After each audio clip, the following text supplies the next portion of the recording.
بسم الله الرحمن الرحيم إذا جاء نصر الله والفتح ورأيت الناس يدخلون في دين الله أفواجا فسبح بحمد ربك واستغفره إنه كان توابا.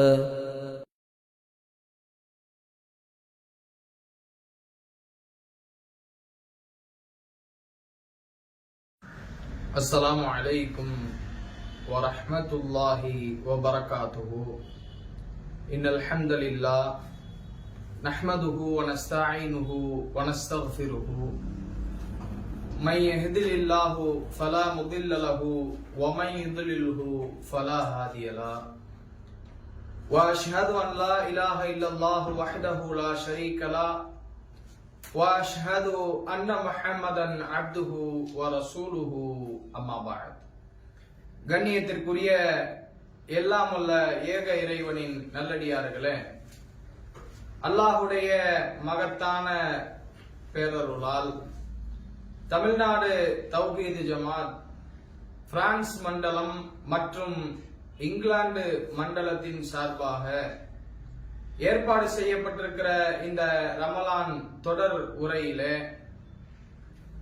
நபித்தோழர்களின் தியாகங்கள் என்கிற தலைப்பு வழங்கப்பட்டு அதில் தொடர்ச்சியாக ஆரம்ப காலகட்டத்தில் இஸ்லாத்தை ஏற்ற ஒரு சில நபித்தோழர்களை பற்றியும் அந்த நபித்தோழர்கள் அல்லாஹுடைய இந்த மார்க்கத்திற்காக வேண்டி தன்னுடைய வாழ்நாளில் அவர்கள் செய்த அந்த தியாகங்களை பற்றியும் நாம் நேற்றைய தினம் பார்த்தோம். அதனுடைய தொடர்ச்சியாக இன்றைய தினம் ரசூலுல்லாஹி ஸல்லல்லாஹு அலைஹி வஸல்லம் அன்னவர்கள் நபியாக இறை தூதராக தேர்வு செய்யப்பட்டதற்கு பின்பாக மக்காவில் தான் வாழ்ந்த காலகட்டங்களில் ஏராளமான சோதனைகளுக்கு அவர்கள் ஆளாக்கப்பட்டு வணக்க வழிபாடுகளுடைய உரிமை இறை தூதராகிய அன்னலம் பெருமகனார் நபிகள் நாயகம் ஸல்லல்லாஹு அலைஹி வஸல்லம் அன்னவர்களுக்கு பறிக்கப்பட்டது.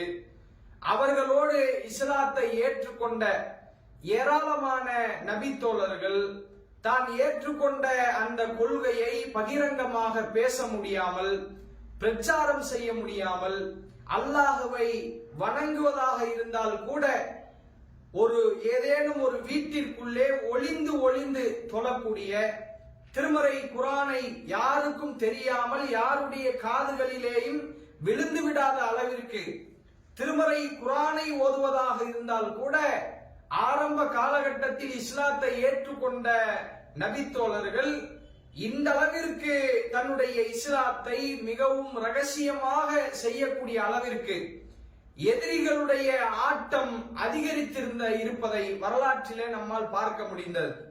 அப்ப இந்த அளவிற்கு அல்லாஹுவின் தூதர் அவர்களோடு இஸ்லாத்தை ஏற்றுக்கொண்ட நபித்தோழர்கள் மிகப்பெரிய அளவில் அவர்களுடைய உரிமைகள், வணக்க வழிபாடுகளுடைய உரிமைகள் பறிக்கப்பட்டு இஸ்லாத்தை ஏற்றுக்கொண்ட காரணத்திற்காக வேண்டி கடுமையான முறையில அடி உதைகளுக்கு ஆளாக்கப்பட்டு பலர் ஊர் நீக்கம் செய்யப்பட்டு இப்படி பல சோதனைகளுக்கு ஆளாக்கப்பட்ட அந்த நபித்தோழர்கள் எதிரிகளுடைய இது மாதிரியான செயல்களுக்கு அதை தாங்க முடியாமல் இஸ்லாத்தினுடைய ஆரம்ப காலகட்டத்தில் ஒரு சில நபித்தோழர்கள் என்ன செய்தார்கள் என்றால், அபிசீனியா என்று சொல்லக்கூடிய ஒரு நாட்டிற்கு முதலாவதாக ஹிஜ்ரத் போகிறார்கள்.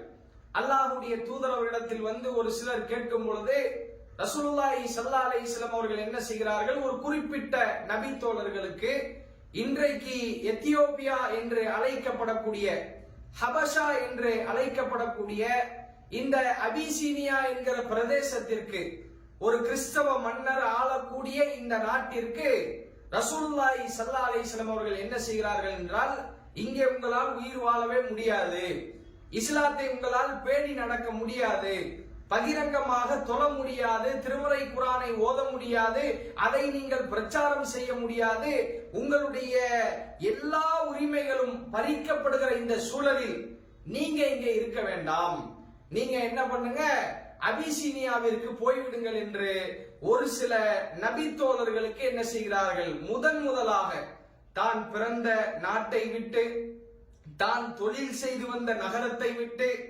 தன்னுடைய சொந்த பந்தங்களை விட்டு, எந்த மக்காவிலே சொந்தமாக வீடு கட்டி தன்னுடைய வாழ்வாதாரம் அத்துணையும் மக்காவை சார்ந்துதான் இருக்கிறது என்பதை என்ற நிலையில் இருந்த ஒரு சில நபித்தோழர்கள் அல்லாஹ்விற்காக வேண்டி, அல்லாஹ்வுடைய தூதருக்காக வேண்டி இந்த மார்க்கத்தை நாம் கடைபிடித்து ஆக வேண்டும், என்னுடைய உயிர் மூச்சு நெடுகிலும் இந்த இஸ்லாத்தை நான் விட்டுவிட மாட்டேன் என்கிற அடிப்படையில தான் பிறந்த நாட்டை விட்டு என்ன செய்தார்கள், அல்லாஹ்விற்காக வேண்டி ஹிஜ்ரத் செய்தார்கள். இந்த ஹிஜ்ரத்துல பல நபித்தோழர்கள் செய்தார்கள். அதிலே மிக முக்கியமான ஒரு நபித்தோழிய பெண்மணி, ஆரம்ப காலகட்டத்துல இந்த எத்தியோப்பியான்னு இன்றைக்கு இருக்கிறதே, இந்த நாட்டுக்கு போவது என்பது சாதாரணமான ஒரு விஷயம் கிடையாது. இந்த நாட்டுக்கு போறதா இருந்தா ஒன்று தரை மார்க்கமாக போக வேண்டும், அப்படி இல்லை என்றால் மக்காவில் இருந்து என்ன செய்ய வேண்டும் என்று கேட்டால் கடல் மார்க்கமாக போக வேண்டும். அப்ப கடல் மார்க்கமாக போவதாக இருந்தால் இன்றைக்குள்ள சூழலில் ஒரு கடலில் பயணம் செய்வது ரொம்ப ரொம்ப எளிதான விஷயம். மலைகளை போன்று அலைகள் உருவாகக்கூடிய அந்த நடுக்கடலிலே இன்றைக்கு புயலே வந்தாலும் அந்த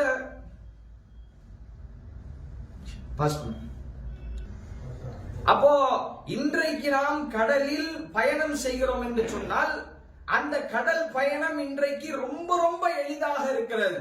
ஒரு நாட்டிலிருந்து இன்னொரு நாட்டுக்கு போவதாக இருந்தாலும் கூட கடல் மார்க்கமாக நம்ம ரொம்ப இலகுவாக போய்விடலாம். அந்த கடல்ல எவ்வளவு பெரிய சீதோஷ்ண நிலை மோசமாக இருந்தால் கூட கப்பல் பயணம்ங்கிறது இன்றைக்கு ரொம்ப ரொம்ப லேசான விஷயம். ஏன் கப்பல்ல போயிட்டு கஷ்டப்படணும்?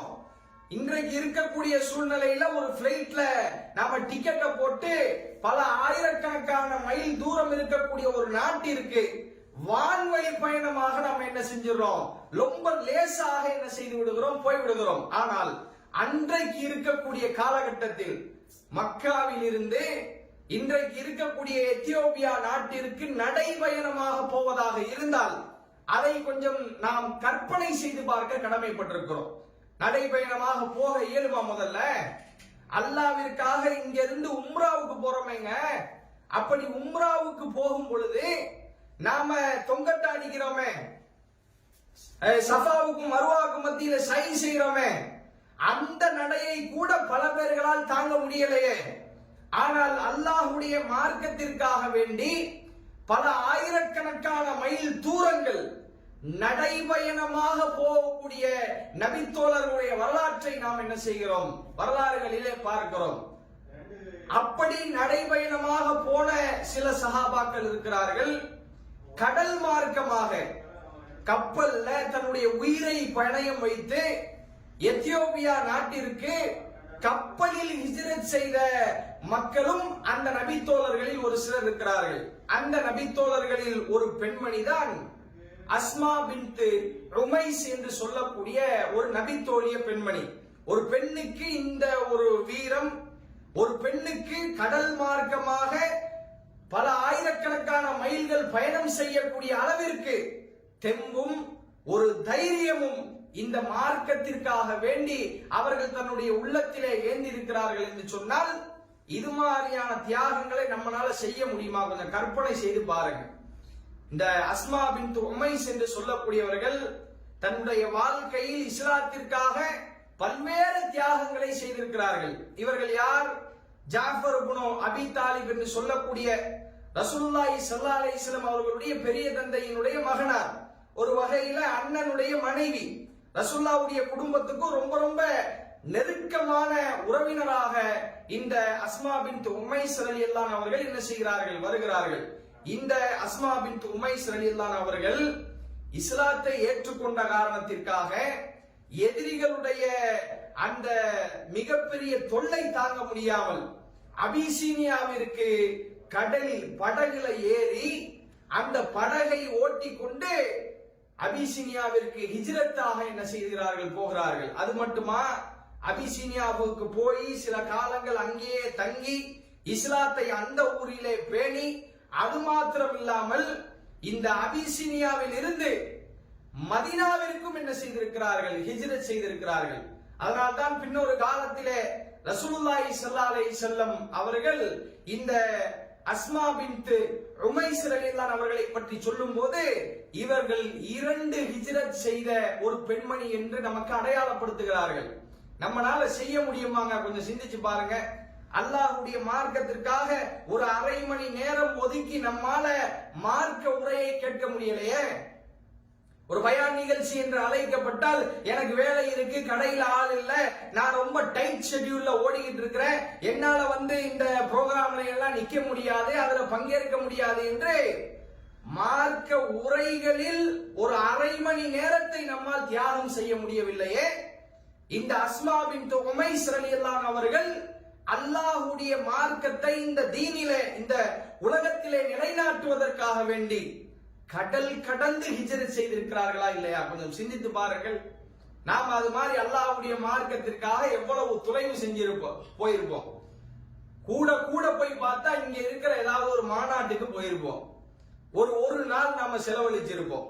ஆயிரக்கணக்கான மைல்கள் போவதற்கு இந்த அஸ்மா பின்த் உமைஸ் என்கிற ஒரு பெண்மணி, வீர பெண்மணி, தன்னுடைய வாழ்நாளில் எத்தனை நாட்களை பயணத்திற்காக மாத்திரம் செலவழித்திருப்பார்கள். ஒரு நாள் பயானுக்கு, ஒரு நாளை மார்க்கத்திற்காக அர்ப்பணிப்பதற்கு ஒரு பஸ்ல போயிட்டு வந்தா நம்முடைய உடல் எந்த அளவிற்கு சுகவீனம் அடைகிறது, எந்த அளவிற்கு பலவீனப்பட்டு போயிடுறோம். போயிட்டு வந்தா 2 நாள் தூங்கி எந்திரிக்க மாட்டோமே, அன்றைக்கு நாள் முழுவதும் உடல் சோர்வாக இருக்குமே. அந்த பயணத்துல நம்ம இலகுவான முறையில் நம்முடைய பயணத்தை அமைப்பதற்குண்டான வழிவகைகள் இருந்தும் நம்முடைய உடல் அதை ஒத்துழைக்க மாட்டேங்குதே. ரசூலுல்லாஹ்வுடைய காலத்தில் வாழ்ந்த இந்த அஸ்மா ரலியல்லாஹு அவர்களுடைய இந்த தியாகம் போற்றுதலுக்குரியது. அவர்களுடைய தியாகங்களை நினைத்து பார்க்க கடமைப்பட்டிருக்கிறோம். அந்த அடிப்படையில எதிரிகளுடைய இந்த தாக்குதலும், எதிரிகளுடைய இந்த நசுக்குதலும், அவர்களுடைய இறுக்கமான அந்த கட்டமைப்புக்குள்ளே சஹாபாக்கள் இருக்க முடியாத ஒரு சூழ்நிலை வருகிற பொழுதுதான் அல்லாஹ்வுடைய தூதர் ரசூலுல்லாஹி ஸல்லல்லாஹு அலைஹி வஸல்லம் அவர்களுக்கு அல்லாஹ் ஒரு கட்டளையை போடுகிறான். ஒரு கூட்டம் ஹபஷாவுக்கு போய்விட்டது, அபிசீனியாவுக்கு. இன்னொரு கூட்டம் இஸ்லாத்தினுடைய ஆரம்ப காலகட்டத்தில் அல்லாஹ்வுடைய ஒரு கட்டளையின் பேர்ல நீங்க மக்காவில் இருக்க வேண்டாம், நீங்கள் மதீனாவிற்கு சென்று விடுங்கள் என்று மதீனாவிற்கு ஹிஜ்ரத் செய்யுமாறு அல்லாஹ்வின் தூதர் ரசூலுல்லாஹி ஸல்லல்லாஹு அலைஹி வஸல்லம் அவர்களுக்கு என்ன செய்கிறது என்றால் ஒரு கட்டளை வருகிறது.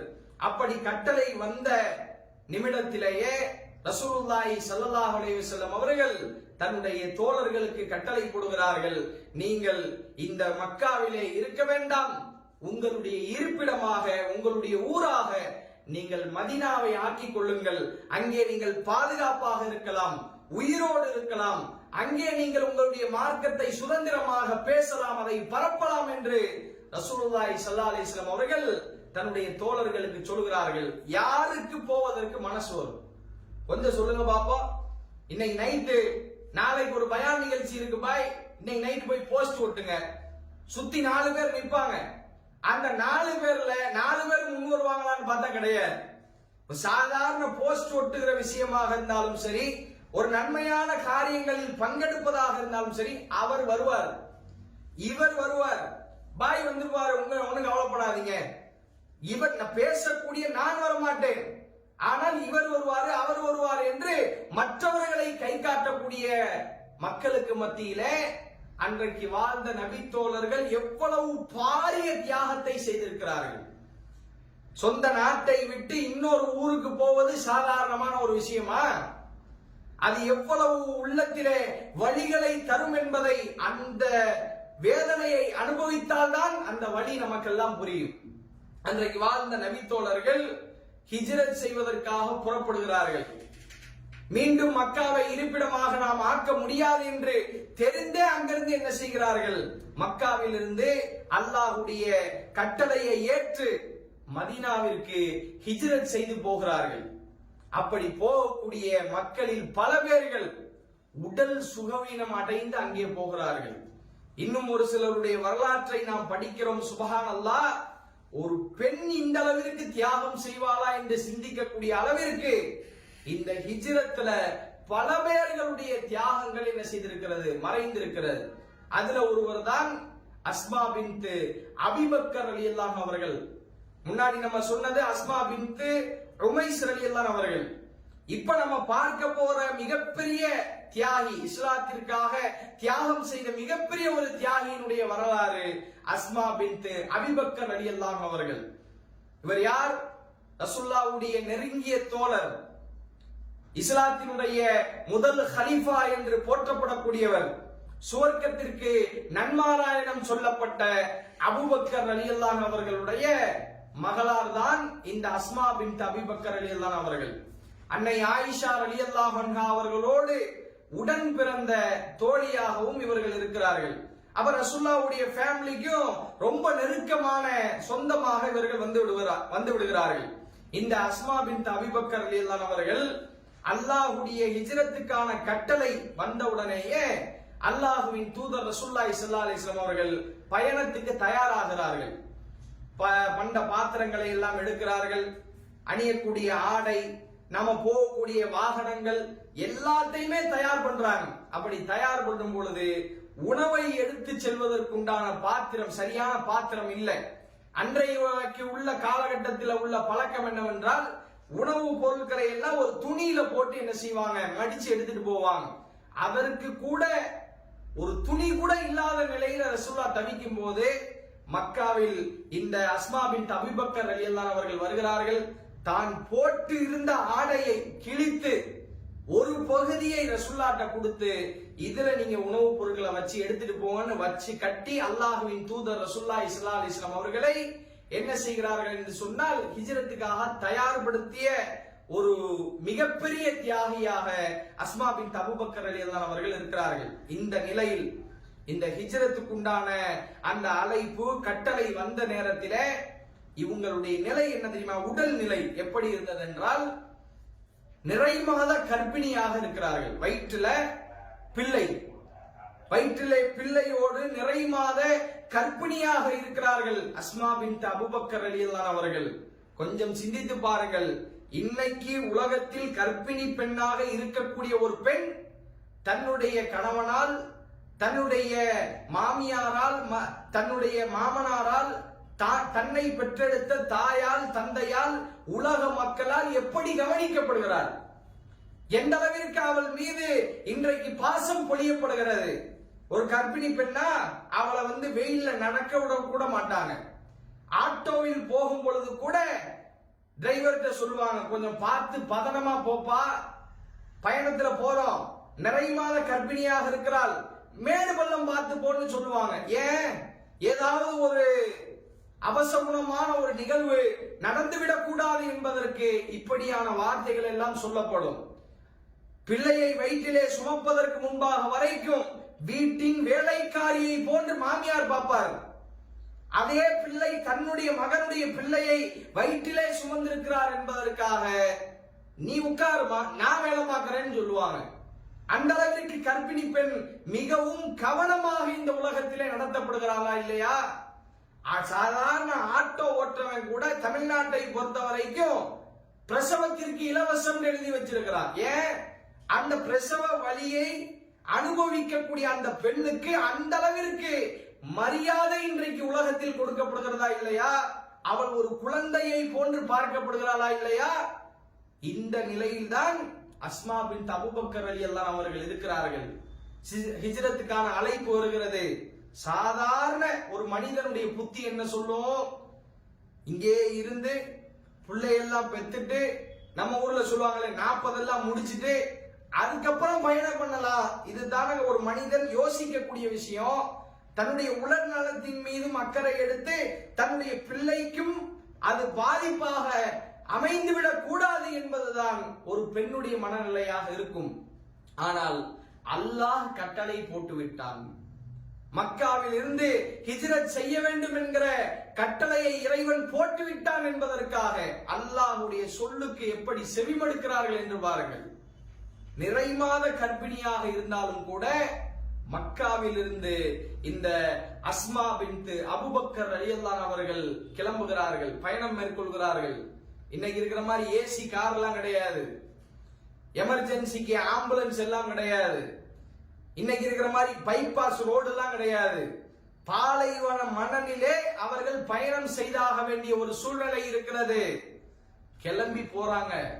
கிளம்பி போனால் மதீனாவை கூட அடையவில்லை, குபா என்கிற பகுதியை அவர்கள் அடையும் பொழுது வயிற்றிலே இருக்கிற பிள்ளை அவர்கள் பிரசவிக்கிறார்கள். அது ஒரு ஆண் குழந்தையாக அல்லாஹ்வுடைய மாபெரும் கிருபையினால் பிறக்கிறது. அல்லாஹ்வின் தூதர் ரசூலுல்லாஹி ஸல்லல்லாஹு அலைஹி வஸல்லம் அவர்கள் அப்துல்லா என்ற அந்த பிள்ளைக்கு என்ன செய்கிறார்கள், பெயரிட்டும் தன்னுடைய வாயிலே பேரிச்சம்பழத்தை போட்டு அதை நசுக்கி அந்த குழந்தைக்கு ஊட்டி விட்டார்கள் என்கிற வரலாற்று செய்தியை நம்மால் பார்க்க முடிகிறதே. கொஞ்சம் சிந்தித்து பாருங்கள். இப்படியான தியாகத்தை நம்முடைய வாழ்க்கையில் சிறுபிள்ளையிலிருந்து நாம் விவரம் தெரிந்ததிலிருந்து இஸ்லாத்திற்காக வேண்டி ஏதேனும் ஒரு வழியை நாம் அனுபவித்திருப்போமா? அவங்களுக்கு ஏதோ உடல் சுகவீனத்தோடு பிரசவ வலியை கூட தாங்கி கொண்டு அவர்கள் என்ன செய்தார்கள், பயணம் மேற்கொண்டார்கள். ஆனால் நாம் அது மாதிரியான தியாகங்களை எல்லாம் செய்ய வேண்டாம். நம்முடைய வாழ்க்கையில் சின்ன சின்ன அற்பமான தியாகங்களையாவது இஸ்லாத்திற்காக செஞ்சிருக்கிறோமா? இந்த மார்க்கம் வளர்வதற்காக செஞ்சிருக்கிறோமா? ஒரு வாட்ஸ்அப் ஸ்டேட்டஸ், ஒரு பேஸ்புக் ஸ்டேட்டஸ் ஸ்டோரி, திருமறை குர்ஆனுடைய வசனங்களை ஒரு 4 பேருக்கு நாம பரப்பி இருப்போமா? கிடையாது. ஆனால் அல்லாஹ்வின் தூதரோடு வாழ்ந்த இந்த நபி தோழியர்களுடைய அந்த வரலாற்றை, ஆரம்ப கால தியாகங்களை நாம் நினைத்து பார்க்க கடமைப்பட்டிருக்கிறோம். ரசூலுல்லாஹி ஸல்லல்லாஹு அலைஹி வஸல்லம் அவர்கள் இப்படி மதீனாவிற்கு ஹிஜ்ரத் போகும்போது அந்த நபித்தோழர்களோடு கிளம்பியவர் தான் மக்காவில் வாழ்ந்த ஒரு செல்வந்தர் சுஹைப் என்கிற ஒரு நபித்தோழர். இவர் யார்? மக்காவிலே ஒரு வியாபாரியாக இருக்கிறார். அவருடைய வரலாற்றை படிக்கும் போதே தெரிகிறது, அவர் கொஞ்சம் காசு பணம் உள்ளவராக இருக்கிறார். இவரும் இஸ்லாத்தை ஆரம்ப காலகட்டத்தில் ஏற்றுக்கொண்ட அந்த 7 பேர்களில் ஒருத்தர். இவரும் மக்காவில் இருந்து மதீனாவிற்கு ஹிஜ்ரத் செய்து போகிறார். போகும்போது அந்த மக்கத்து காஃபிர்கள் என்ன செய்கிறார்கள் என்றால், இவரை சுற்றி வளைத்துக் கொள்கிறார்கள். வெளியே விடல, ஊரை விட்டு வெளியே விடல. இது மாதிரியான எதிர்ப்புகள் எல்லாம் நமக்கு கிடையவே கிடையாது. இந்த சுஹைப் ரலியல்லாஹு அவர்கள் கிளம்பி போகும் பொழுதே எதிரிகளால் சுற்றி வளைக்கப்படுகிறார்கள். சுத்தி நின்று ஒவ்வொரு ஆளும் கேட்கிறான், எப்படி சுஹைபே, மக்காவிலே வாழ்ந்தீர்கள், மக்காவிலே பிறந்தீர்கள், மக்காவிலே வியாபாரம் செய்தீர்கள், கொளுத்த பண முதலாளியாக நீங்கள் ஆகிவிட்டதற்கு பின்னால் உங்களை வளர்த்து விட்ட இந்த மக்காவை மறந்துட்டு போறீங்களே, இது நியாயமா? நீங்க இப்படி போனா உங்களை ரொம்ப ஈஸியா நாங்க வெளியே விட்டுருவோம் நீங்க நினைக்கிறீங்களா அப்படின்னு கேட்கிறாங்க. அப்படி கேட்கும் பொழுது அல்லாஹுவா, நான் ஏற்றுக்கொண்ட இந்த மார்க்கமா, நான் சம்பாதித்த இந்த காசு பணமா என்று வரும் பொழுது சுஹைப் ரலியல்லாஹு அவர்கள் அல்லாஹ்வுடைய கரத்தை பற்றி பிடித்தார்கள். அல்லாஹ்வின் தூதர் அவர்களுடைய கரத்தை பற்றி பிடித்தார்கள். இந்த மார்க்கம் தான் எனக்கு முக்கியம் என்று இஸ்லாத்தின் பக்கம் தன்னை சாய்த்து கொண்டார்கள். அவர்கள் கேட்டார்கள், அந்த கூட்டத்தாரிடத்திலே, மக்காவாசிகளிடத்திலே கேட்டார்கள், மக்கத்து காஃபிர்களே, இறை மறுப்பாளர்களே, நான் சம்பாதித்த சொத்து பத்துக்கள் தான் உங்களுக்கு பிரச்சனை என்று சொன்னால், என்னுடைய சொத்தை, நான் சம்பாதித்த பொருளாதாரத்தை, நான் இப்பொழுது என்னுடைய பயணத்திலே ஏற்றிக் கொண்டிருக்கிற என்னுடைய உடைமைகளை எல்லாம் மக்காவில் இந்த இடத்திலேயே போட்டுவிட்டு தன்னந்தனியாக என்னை மக்காவிற்கு, மதீனாவிற்கு நீங்கள் அனுப்புவீர்கள் என்றால் நான் எல்லாத்தையும் போட்டுறேன், எல்லாத்தையும் உங்ககிட்ட ஒப்படைச்சிறேன். அத்துஹல்லூன சபீலி, என்னை என் வழியில போக விடுவீங்களா என்று கேட்கிறார். நமக்கு வருமா மனசு? நான் சம்பாதிச்ச சொத்தை யாருக்குடா கொடுக்கணும் கேள்வி கேட்போமா இல்லையா? ஆனால் அல்லாஹ்வுடைய மார்க்கம் என்று வரும் பொழுது, ஏகத்துவ கொள்கையா உலகத்தில் இருக்கிற அந்த மோகமா என்று வரும் பொழுது சுஹைப் ரலியல்லாஹு அவர்கள் அல்லாஹ்வினுடைய மார்க்கத்தை பற்றி பிடித்தார்களே, இதை விட ஒரு பெரிய தியாகத்தை உலகத்துல எங்க பார்க்க முடியும்? நாம சின்ன சின்ன அற்ப ஒரு 10 ரூபா 20 ரூபா கொடுத்ததையெல்லாம் இன்னைக்கு பெருமையா சொல்லிட்டு திரியிறான். தர்மம் செஞ்சுட்டாரா அவரு? ஒரு 500 ரூபா 1000 நான் பள்ளிவாசலுக்காக 2000 ரூபாய் கொடுத்தேன், பள்ளிவாசலுக்காக 5000 ரூபாய் கொடுத்தேன், இதெல்லாம் 4 பேர்கிட்ட சொல்லி பெருமை அடித்து திரிகிறார்கள். அப்படியான மக்களையும் உலகத்தில் பார்க்கிறோம். அவர்களுக்கு மத்தியிலே சுஹைப் ரலியல்லாஹு அவர்களுடைய இஸ்லாத்தினுடைய ஆரம்ப காலகட்ட தியாகத்தை நாம் நினைத்து பார்க்க கடமைப்பட்டிருக்கிறோம். இந்த ஹிஜ்ரத் என்கிற இந்த வரலாற்றை நாம் பேசும் பொழுது அதிலே மிக முக்கியமான இடத்தை பெறக்கூடியவர் இந்த நாம் சொன்னோமே அஸ்மா பின் அபூபக்கர். இவருடைய தந்தை தான் அபூபக்கர் ரலியல்லாஹு அவர்கள். இவருக்கு அறிமுகம் தேவையில்லை, இவருக்கு அடையாளம் தேவையில்லை. ரசூலுல்லாஹ்வை பற்றி நாம் பேசுகிற முக்கால்வாசி இடங்களில் அபூபக்கர் ரலியல்லாஹு அவர்களுடைய வரலாறு கண்டிப்பான முறையிலே பேசப்பட்டே ஆக வேண்டும். அப்ப அந்த அடிப்படையில் ரசூல் ஸல்லல்லாஹு அலைஹி வஸல்லம் அவர்களோடு அல்லாஹ் ஹிஜ்ரத்துக்கு போங்கன்ற ஒரு கட்டளை வந்தவுடனேயே அபூபக்கர் ரலியல்லாஹு அவர்கள் ரசூலுல்லாஹ்வுக்கு துணையாக, ரசூலுல்லாஹ்வுக்கு பாதுகாவலராக அவர்களும் என்ன செய்கிறார்கள்? தன்னுடைய சொந்த நாட்டை விட்டு கிளம்புகிறார்கள். தன்னுடைய வீட்டை போட்டுவிட்டு, தன்னுடைய வியாபாரத்தை போட்டுவிட்டு, தன்னுடைய சொந்த உறவினர்கள் எல்லாம் மக்காவிலே இருக்கிறார்கள், எல்லாத்தையும் தூக்கி போட்டுவிட்டு அல்லாஹ்வுடைய மார்க்கத்திற்காக வேண்டி மக்காவிலிருந்து கிளம்புகிறார்கள். அவர்கள் கிளம்பும் போது மக்காவிலே என்ன சூழல் தெரியுமா? மக்கத்து காஃபிர்கள் ஒரு அறிவிப்பை செய்கிறார்கள். சுப்ஹானல்லாஹ், முஹம்மதையும் அவரோடு பயணமாக கிளம்பி இருக்கிற அபூபக்கரையும், அந்த 2 பேர்களையும் யார் ஒருவர் மக்காவிலே வந்து திரும்ப ஒப்படைக்கிறாரோ அவருக்கு தலைக்கு 100 ஒட்டகம் வழங்கப்படும். அப்ப ரசூலுல்லாஹ்வுக்கு 100 ஒட்டகம், அபூபக்கருக்கு 100 ஒட்டகம் என்று 200 ஒட்டகங்கள் உங்களுக்கு வழங்கப்படும் என்று பரிசு தொகை அறிவிக்கப்பட்டவுடன் ஊர் முழுக்க தேடப்படுகிறார்கள். ஒவ்வொரு மூளை முடுக்குகள் எல்லாம் காஃபிர்கள் முகம்மதை உயிரோடோ அல்லது பிணமாகவோ பிடித்தே ஆக வேண்டும் என்று கங்கணம் கட்டி கொண்டு திரிகிறார். இந்த மாதிரியான ஒரு சூழல் நமக்கு வரும் என்று கேட்டால் நாம இஸ்லாத்திற்காக ஒருத்தருக்கு சப்போர்ட் பண்ணுவோமா? அந்த கொள்கையை பிடிப்போடு நம்ம இருப்போமா என்று கேட்டால் அது சந்தேகத்திற்குரிய ஒரு விஷயமாகவே மாறி போய்விடும். ஆனால் ரசூலுல்லாஹ்வோடு இந்த அபூபக்கர் ரலியல்லாஹு அவர்கள் கொள்கையை முன்னிறுத்தி கொள்கைக்காக வேண்டி மாத்திரம் மக்காவில் இருந்து மதீனாவிற்கு தன்னுடைய உயிருக்கு ஆபத்தான சூழ்நிலையில் கூட ரசூலுல்லாஹ்வை நேசித்தார்கள், அல்லாஹ்வை நேசித்தார்கள். அல்லாஹ்வுடைய கட்டளையை நிறைவேற்ற வேண்டும் என்பதற்காக மக்காவில் இருந்து மதீனாவுக்கு என்ன செய்கிறார்கள்? புறப்படுகிறார்கள். இந்த வரலாற்றை அல்லாஹ் திருமறை குர்ஆனிலேயே நமக்கு என்ன செய்கிறான்? சொல்லுகிறான். ஹுனைன் என்கிற யுத்தத்திலே சஹாபாக்கள் அந்த போர்க்களத்தை சந்திக்கும் போது எதிரிகளுடைய அடி தாங்க முடியாமல் ஹுனைன் போர்க்களத்தில் ரசூல் ஸல்லல்லாஹு அலைஹி வஸல்லம் அவர்கள் தன்னந்தனியாக விடப்பட்டு சஹாபாக்கள் பின்னோக்கி ஓடுகிற அந்த சூழலில் அல்லாஹ் ரப்பல் ஆலமீன் ஒரு வசனத்தை இறக்கி வைக்கிறான். இல்லா தன்சுரூஹு ஃபகத் நஸரஹுல்லாஹ். இந்த நபி தோழர்களை பற்றி அல்லாஹ் சொல்கிறான், நபி தோழர்களே, நீங்க முகம்மதை தனியா விட்டுட்டு அவருக்கு உதவி செய்யாம நீங்க போனாலும் கூட நஸரஹுல்லாஹ், அல்லாஹ் அவருக்கு உதவி செய்வான். எப்படி உதவி செய்வான் தெரியுமா? முகம்மது கையில கிடைச்சா கொலை செஞ்சிருந்தோண்டு மக்காவில் இருந்து மதீனாவுக்கு ஹிஜ்ரத் போகும்போது இதுஹுமா ஃபில் கார், அபூபக்கரும் முகம்மது என்கிற என்னுடைய இறை தூதரும் ஒரு குகையிலே தஞ்சமடைந்திருந்தார்கள். தேடி வந்தவர்கள் அந்த குகைக்கே வந்தார்கள். அந்த குகைக்கு மேலே இருந்து கொண்டு அவர்களை தேடும் பொழுது தன்னுடைய தோழர், தன்னுடைய இன்னொரு தோழராகிய அபூபக்கர் ரலியல்லாஹு அவர்களுக்கு ரசூலுல்லாஹ் சொன்னதை அல்லாஹ் என்ன செய்கிறான்? மீட்டி நமக்கு சொல்கிறான். இதுஹுமா ஃபில் கார் ஃபயகூலு லி ஸாஹிபிஹி.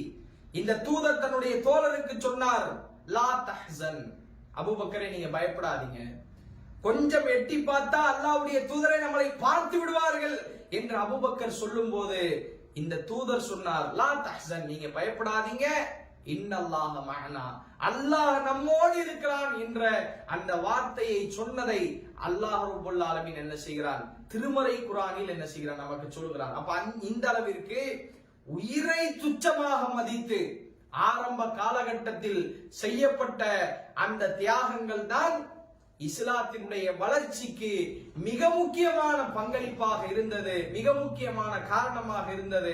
அந்த அடிப்படையில் இந்த ஆரம்ப காலகட்டத்தில் செய்த அந்த தியாகங்களை முஸ்லிம்களாகிய நாம் சிந்தித்து பார்க்க கடமைப்பட்டிருக்கிறோம், அதற்கு மதிப்பளிக்க கடமைப்பட்டிருக்கிறோம். இந்த ஹிஜ்ரத்துக்கு பின்பாக இன்னும் ஏராளமான நபித்தோழர்கள் இஸ்லாத்தின் வளர்ச்சிக்காக, இஸ்லாத்தினுடைய அந்த மரியாதைக்காக வேண்டி மிகப்பெரிய தியாகங்களை செய்திருக்கிறார்கள். அந்த தியாக வரலாறுகளை இன்ஷா அல்லாஹ் ஒவ்வொன்றாக நாம் பார்ப்போம் என்று சொல்லி என்னுடைய இந்த உரையை நான் நிறைவு செய்து கொள்கிறேன். வாஹிர் தஅவானா அல்ஹம்துலில்லாஹி ரப்பில் ஆலமீன். அஸ்ஸலாமு அலைக்கும் வரஹ்மத்துல்லாஹி வபரகாத்துஹு.